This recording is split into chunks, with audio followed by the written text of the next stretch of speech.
Hello, my name is Shriyan. I've heard many wonderful things about you. We're fortunate to have employees just like yourself on our team. I look forward to working with you today on explaining how new ATMs provide marketing opportunities for the top shelf bank, especially in regards to the contract that we recently want to sign with the largest airports to expand our ATMs to greater heights and our business to greater heights. So to explain a little bit more about what exactly we are doing and why exactly is the importance behind this, we first need to explain the importance of marketing on the global economy. So, marketing, the main purpose of marketing is to promote a product with the intention to sell to the customers. This is the highlight. This is the reason why businesses market all the time. And the reason why we want to sell to customers is to provide an increased opportunity for profit. This is very direct, it's very simple. And marketing is a reason why we can get that upper edge in regards to selling to customers and providing a providing a profit for our business. Marketing plays a huge role in our products, our pricing, our placement, as well as the promotion that we do to entice customers into buying our products. And marketing serves mainly as a form of judging our competitiveness. In order to remain competitive, we need to make sure that our company markets the product to as many customers as possible within a pool of customers that will constantly be a part of our target market. It can be used to build trust and brand visibility within a large community in order to ensure that the top shelf bank stays at the forefront of the banking industry to provide a greater output and provide a greater profit. So to understand, just to kind of hit it home in terms of the importance of marketing in our global economy, here is a bit of a graph. So we have marketing on the x-axis and global progress towards a greater global economy, and we have a direct relationship between those two points. And as you can see, based on this graph, the greater we market, or the more that we market in a positive way, then we have a greater global market, a greater global importance towards a greater global economy. And ultimately, that is the goal of every business, to strive for a greater economy and to strive to be at the forefront of that greater economy. So now that we understand how exactly marketing works, let's dive a little bit deeper into the specific marketing functions and their related activities.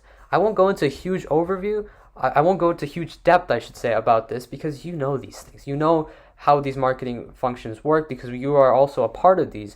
But we want to make sure that we understand this in order to understand the future of buying behaviors, and specifically the airport contract that I just discussed with you before. So the marketing functions, there's many of them, so we'll go step by step. One of them is pricing. It's very simple. It's the value that customers have to give to us in order for the product that we provide to them. Product management is another marketing function, and it involves the development of a product to meet the needs of the people. Obviously, in regards to our ATMs, we need to make sure that the ATMs are easy to use, accessible, safe, and always provide what they need towards the customer. The third marketing function is distribution. We need to make sure that the products are available to customers whenever they need it, wherever they need it. We also need to look into the selling part of marketing, of the selling marketing function, which both of us are directly involved in, and we need to focus on communicating with customers and in order to determine and satisfy the needs of customers. This is something that we've been doing for a very long time. And of course, one of the main important aspects of marketing functions is promotion.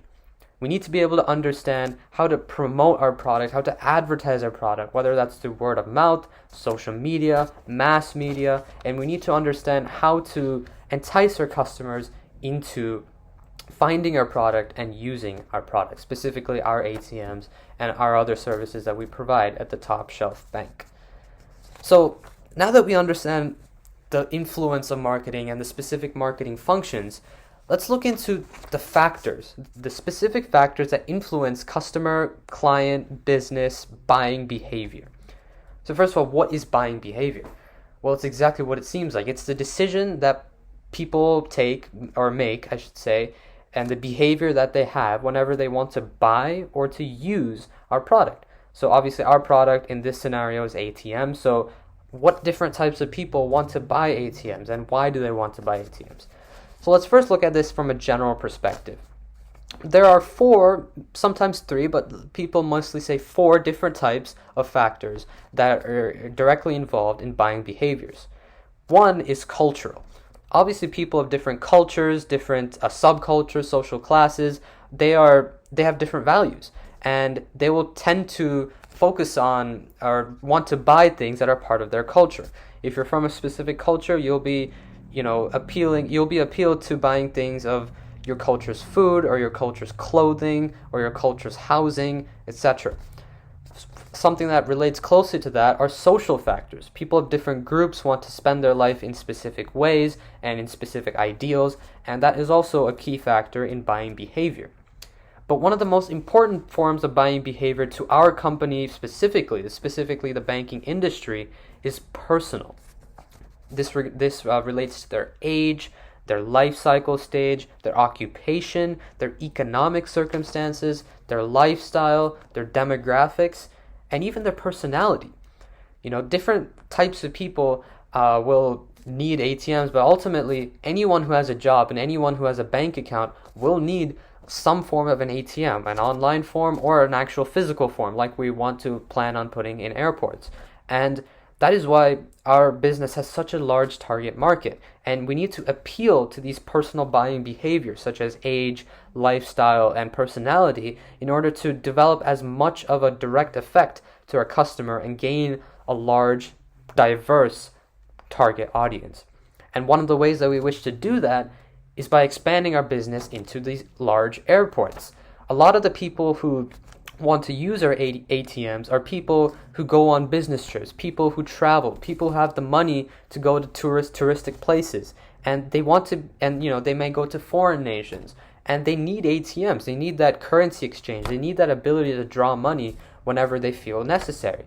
And if our ATMs are unable to provide that because they're not actually at the airports, another company may have a better edge on us.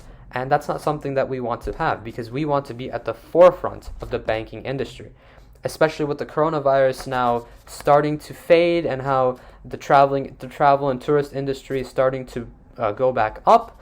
We need to take advantage of this right now in order to make sure that we are at the forefront of the banking industry.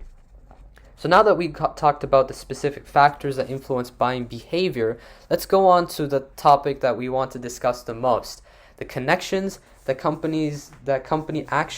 connection between company actions and company results. So obviously when we talk about company actions, I and you are referring to the action of wanting to sign this contract with these airports and put these ATMs into those airports, which is something that we greatly want to do.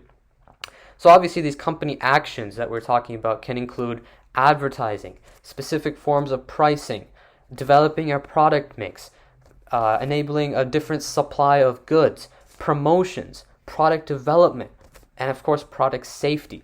A lot of these things are very general company actions, but the one that we are focusing on is just promoting a product in an environment that is more direct to our target market.